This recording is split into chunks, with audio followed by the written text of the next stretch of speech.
Just a few games into the season, and Caitlin Clark is already the league's #1 target. Every team wants to stop her, no matter how. But even with the refs against her, Caitlin still finds a way to make it happen.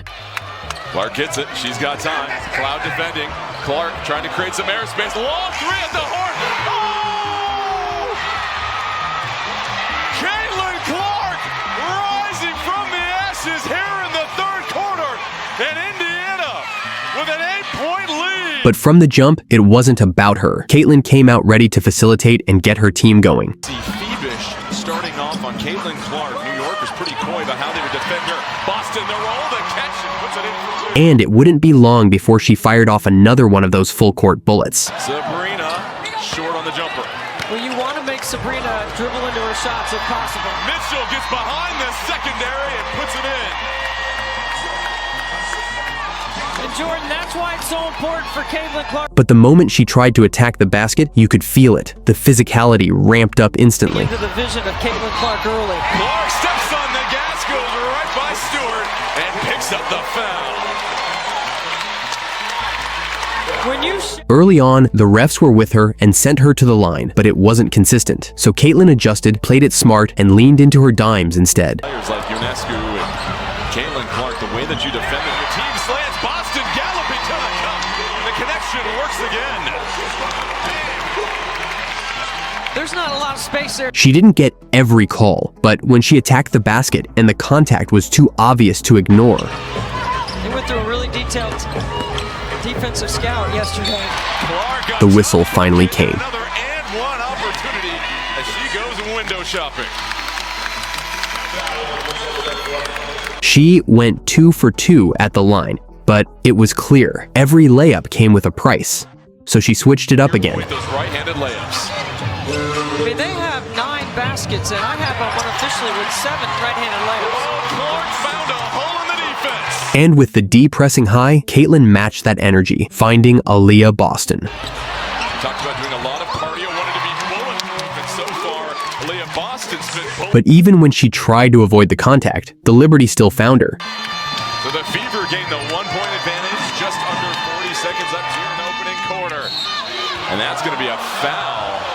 Crazy enough, the whistle went against Caitlin, and not even 10 seconds later, they were physically blocking her from even getting open. Work off balls, you mentioned, fighting through some contact. That's going to be an off-ball foul, and that'll send Caitlin Clark to the free throw line. But after that free throw, the Fever hit a tough drought. Double teams on Caitlin, wide open missed layups, Mitchell, the baseline catch goes high. and suddenly, they were down 14. Luckily, Caitlin could count on Aaliyah Boston to keep the game from slipping too far out of reach.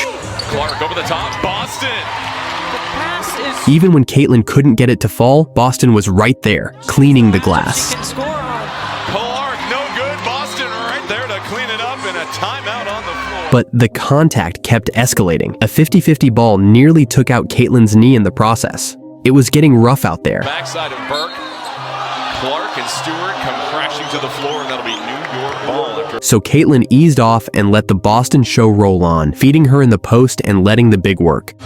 Goes over the top, Boston, the catch fading away, goes off the glass. Really nice job of loading to the strong side and allowing... With the deficit shrinking, this tactic was clearly working, so Caitlin kept feeding Boston in the second half. Other players, and talks about the supporting cast around Caitlin Clark this year, that she doesn't have to shoulder the whole load. Boston, the floater, popcorn's in, we've got a 2-point game. I mean, that is the best action. You heard that right, the lead was gone, and moments later, Caitlin found Mitchell for the bucket that tied it all up. How defenses have to stretch so far down the court. Here's Mitchell, sets her feet, Mitchell raising the three, and we've got a tie ball game. The Fever had momentum on their side, and Caitlin was ready to take charge by herself. Batted a lot, bodies on the floor. Clark 1-on-3 trying to split the defense, goes into traffic and reverses it off the glass. Stewart driving and... But once again, no call. So on the very next possession, Caitlin took it to another level and made sure the refs couldn't ignore her anymore. Clark, step back three. Oh, she hit it and draws the foul. Welcome back, Caitlin Clark. Energizes this crowd more than a Caitlin Clark step back. Nothing energizes me more too, but nothing frustrates me more than Breanna Stewart. Intercept goes right by Stewart, but blocked. Big time collision, and Clark is still down on the floor. That was her second hard hit on Caitlyn this game, and it felt like Breanna was on a different mission tonight. But that didn't stop Caitlyn from pulling off some magic. Bending, Clark trying to create some airspace. Long three at the horn. Oh! Caitlyn Clark rising from the ashes here in the third quarter, and Indiana with an 8-point lead. That's one way to end the third. Buzzer beater and an 8-point lead for the Fever, and Caitlyn kept the momentum rolling into the fourth, first finding Boston once again to keep the pressure on. Rolled Clark a little bit deeper into the paint on that. It's Boston, the pump fake. Stewart goes crashing down, no whistle. Boston fighting for the ball. And not long after, it was her turn to get going. It's over dribble. Slices through the defense and a finish with the right. But the Liberty clawed their way back into it, and the Fever tied it up again when Boston got hacked in the paint and earned a trip to the line. With 30 seconds left, the game was in the Fever's hands. Of course, they gave it to CC. She attacked the basket, drew the defense, and kicked it to Bonner. Dumps it off. Bonner blocked at the top. Bonner's shot was blocked, and off the inbound, Caitlyn found Mitchell, but she missed too. Puts it up. Mitchell, no good. Hits the rim. New York will have a chance. They call timeout. With 8 seconds left, the Liberty had their shot, and Caitlyn's instructions were clear. No fouls. Box is out. Cloud the catch, back to UNESCO.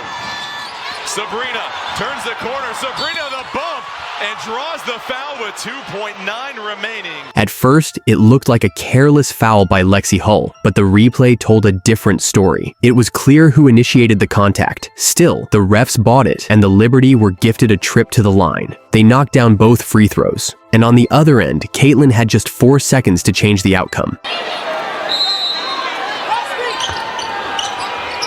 Screening action down low. Clark has to get open. 1 second left. Clark doesn't get the shot off. Cloud locks her up. Would you believe it? Same kind of contact initiation, but this time, no call. The refs let it go. Game over. He's unable to get a shot attempt up. In a moment that mattered most, you'd expect the officiating to be equal, but tonight, the Liberty got a nudge in the back, while Caitlyn caught an elbow. Not literally, but you get the picture. But all that contact caught up to her. Now she's out with an injury. And surprise, ratings are already dropping. Let's hope she gets back soon. Until then, stay locked in, and I'll see you in the next one.